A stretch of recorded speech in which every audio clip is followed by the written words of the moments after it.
Mère de famille d'origine musulmane, Nadia Picaretta s'est convertie au christianisme il y a 20 ans. Dans un livre intitulé « Et elle s'est emparée du royaume », paru aux éditions Teki en 2014, elle raconte sa conversion fulgurante et les difficultés rencontrées sur ce chemin. Aujourd'hui, elle est catéchiste en paroisse et en aumônerie pour annoncer le Christ. Nadia Picaretta, bonjour. Bonjour Arnaud, je suis très heureuse de vous rejoindre et parler de Jésus. Oui, nous aussi. Vous nous appelez de Cotignac, dans le Var où vous habitez. Vous êtes mariée, oui. Mère de 3 enfants, grand-mère de 4 oui. petits-enfants. Merci d'être avec nous ce matin dans Dieu a changé ma vie. Nadia, oui. vous êtes née en Algérie, puis vous avez grandi à Grenoble dans la tradition musulmane. Comment avez-vous rencontré le Christ ? Comment s'est passée votre conversion ? Racontez-nous. Est-ce que le Seigneur est venu vous chercher ou est-ce que c'est vous qui l'avez cherché ? Alors les deux. J'avais une quête de Dieu et ma quête de Dieu, eh bien, elle a fait que je me posais la question comment c'est parce que je fréquentais beaucoup de chrétiens. Ces chrétiens, en fait, je savais qu'ils avaient Dieu en eux. Et ça m'a toujours posé question. Donc j'ai fait mon enquête sur leur Dieu à eux, sur le Dieu des chrétiens. Et la grâce m'est tombée dessus à travers d'abord la louange. On m'a invité à la louange avec pour l'intention de la petite Thérèse de l'Enfant Jésus. C'est elle en fait l'instigatrice de ma conversion. Et après j'ai rencontré le sommet. Le sommet, c'est-à-dire l'Eucharistie. C'est à travers l'Eucharistie que Jésus est venu dans mon cœur, est venu directement me parler. Et bon, en fait, tout le récit se trouve dans ce livre, et elle s'est emparée du royaume. Comme vous l'avez dit, il a fallu j'ai eu beaucoup de difficultés dans ma famille, parce qu'une conversion de l'islam au Christ, ça ne se fait pas si facilement. Donc, mais Dieu était avec moi. Jésus est quand même le roi de l'impossible et aujourd'hui, je suis très heureuse de vivre ma foi en tant que témoin et chrétienne. Justement, vous disiez que ça a été difficile avant, puis après. Vous parliez justement de cette vision que vous avez eue lors de l'élévation de l'Eucharistie, c'est ça. Et puis après, qu'est-ce qui s'est passé après en fait comment s'est passé votre cheminement à partir de cette conversion fulgurante? Qu'est-ce qui s'est passé, ce chemin que vous avez pris? J'imagine avec votre mari. Votre mari vous a aidé aussi sur cette. Mon mari est catholique d'origine. Comme plus ou moins les catholiques, il ne pratiquait plus, mais le fait est que je réclame le Christ et que je vis de cette foi, eh bien lui a refait une nouvelle conversion. Donc c'est ce qu'il y a de très très beau. Il faut dire qu'au départ, j'ai eu beaucoup de chance de tomber sur un très bon prêtre qui m'a baptisée assez rapidement. Et aussitôt, il m'a mis au travail, c'est-à-dire au niveau de la catéchèse. Eh bien, puisque vous êtes baptisé, faites de la catéchèse dans la paroisse. Et c'est comme ça que j'ai découvert tout le trésor de la foi. La foi chrétienne est un trésor caché, mais quand on le découvre, eh bien, c'est inépuisable parce qu'en fait, c'est l'amour de Jésus qui vient pour tous les hommes et il nous laisse libres de le recevoir ou de pas le recevoir. Et c'est cette religion de liberté et d'amour que Dieu Jésus est venu sur la terre pour annoncer le royaume de son Père.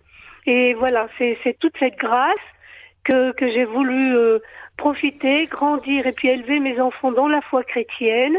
Et aujourd'hui, bien sûr, ils sont adultes et vivent de leur foi et volent de leurs propres ailes, mais avec le Christ. Et c'est ça qui est très beau. Et donc, la grâce du baptême, eh bien, c'est d'être enfant de Dieu, être enfant du Père. Voilà, je suis plus orpheline. Je sais que Dieu est mon Père et je l'appelle Abba Père. Donc, comme dit Charles de Foucault, mon Père, je m'abandonne à toi. Fais de moi ce qu'il te plaira. Eh bien, voilà, je suis entre les mains de Dieu. Donc, c'est pourquoi je témoigne de partout, là où on m'invite et surtout, à travers la catéchèse que je fais au niveau des enfants, au niveau des collégiens, jusqu'en 4e, en aumônerie, eh bien, les jeunes sont interpellés. Il faut leur donner Dieu aujourd'hui parce que Dieu, eh bien, c'est la source du bonheur, la source de vie. Alors Nadia, justement, vous témoignez auprès des catholiques, auprès des chrétiens, vous êtes invitée un peu partout. Est-ce que vous témoignez également auprès des musulmans? Et est-ce que vous pensez que les chrétiens doivent annoncer explicitement le Christ aux musulmans? Alors, dans le Var, bien sûr qu'il y a des musulmans. Ça m'est arrivé, bien sûr, de parler avec eux en tout bien, tout honneur, en les respectant dans leur foi, puisque le fait est que je porte cette vérité en moi. Donc, j'ai un profond respect pour eux. S'ils me posent la question de Jésus, bien, je m'empresse de leur répondre qu'il est le Fils de Dieu.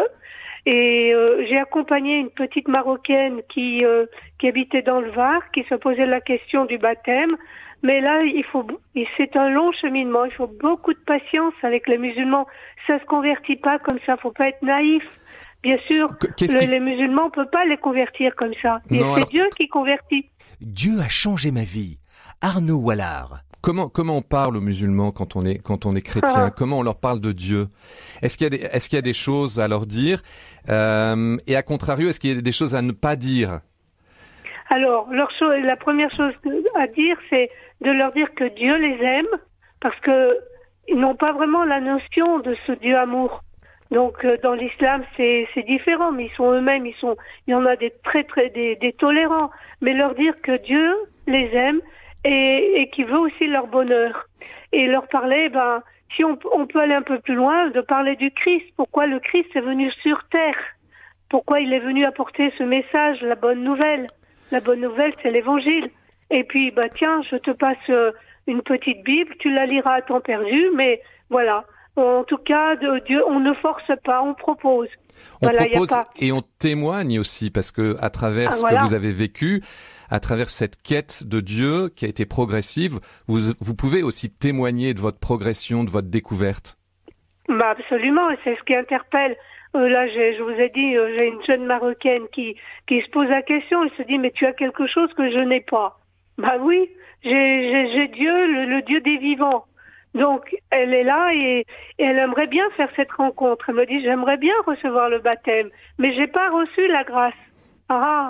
Oui, moi j'ai reçu la grâce. Donc, quand on n'a pas vraiment reçu la grâce, alors faut-il faire travailler la foi et la raison? Si on le fait par raison, en étudiant le Coran et la Bible, on essaie de comparer. Au bout d'un moment, on va dire, tiens, la Bible est beaucoup plus cohérente que le Coran. Donc, peut-être qu'on se convertira, mais c'est une grâce qu'on reçoit. C'est vraiment Dieu qui descend. Demain c'est l'ascension, Jésus monte au ciel. Qu'est-ce qu'il va nous envoyer? C'est l'Esprit Saint. Donc, c'est l'Esprit Saint qui fait tout, qui fait toute chose nouvelle. Donc, voilà. Nadia Picaretta, les musulmans reprochent souvent aux chrétiens d'être trop tièdes vis-à-vis de leur foi. Est-ce qu'ils exagèrent ou au contraire, ne faudrait-il pas considérer ce jugement comme une invitation au réveil? Absolument. Ils ont bien raison de dire que les catholiques sont très tièdes et même des incroyants, des impies. Ils ont toutes sortes d'adjectifs à leur mettre comme étiquette. Ils ont vraiment raison parce que je vous promets que j'ai beaucoup de catholiques qui ne pratiquent plus et qui tiennent vraiment des langages très durs envers l'Église. Donc ceux qui ont reçu le baptême, pourquoi sont-ils restés comme ça? Eh bien c'est où ils ont été blessés, ou ils ne veulent pas, ils veulent se passer de Dieu et penser que Dieu on peut pas, on n'en a pas besoin, mais alors que ils ont besoin aussi d'être sauvés. Donc ces gens-là portent un faux témoignage envers les musulmans. Donc il faut, en tout cas ils ont bien raison de dire que les catholiques sont tièdes. Et qu'il faut qu'ils se réveillent. Alors Nadia Picaretta, vous avez récemment publié un nouvel ouvrage intitulé Zachée, je viens vers toi, aux éditions du Sacré-Cœur, sur la catéchèse pour les enfants et plus particulièrement sur la confession. Pourquoi ce livre, Nadia? Alors, ce petit ouvrage a été fait avec toute mon expérience de catéchiste auprès des jeunes. Pourquoi? Parce que les jeunes se disent, mais qu'est-ce que je veux bien pouvoir dire au curé? J'ai pas de péché. Je sais pas quoi dire. Donc, à travers l'illustration de Zachée, Jésus lui dit, descends vite, il me faut demeurer chez toi. Eh bien, il y a cette belle rencontre entre Jésus et Zachée, qui lui était collecteur d'impôts, imbu de sa personne, orgueilleux, qu'il il se moquait de tout le monde. Il n'avait qu'une envie, c'est de s'enrichir. C'est un petit peu le profil du monde. Aujourd'hui, Dieu, c'est pas vraiment, on n'est pas au goût du jour. Donc cet ouvrage a été fait pour donner justement des pistes pour la confession. Et on voit à travers cet ouvrage que j'invite tout le monde à lire, et même pour les catéchistes, ça servira de support pour pour reposer la confession. Voilà, ce Zachée dit, voilà, tout ce que j'ai fait de mal, Seigneur, je te le redonne, en même temps, je demande, le pardon de Dieu. Donc, c'est pour donner des pistes et en même temps ouvrir la conscience de ce qui est bien, de ce qui est pas bien. Donc, cet ouvrage est vraiment très, très bien fait. En faisant cet examen de conscience, on peut trouver tous les péchés qu'on a au fond de nous, puisque nous sommes tous des pécheurs, de la colère, de l'avarice, de toutes sortes de péchés qui habitent nos cœurs. Et pour les enfants, c'est très important et ça donne vraiment un moyen d'accéder à la confession ce sacrement est bien boudé par les plus jeunes et les moins jeunes. Donc c'est vraiment un ouvrage très tout à fait accessible à tous. Sacrement de la confession à travers Zachée. Merci Nadia, merci de votre témoignage sur RCF.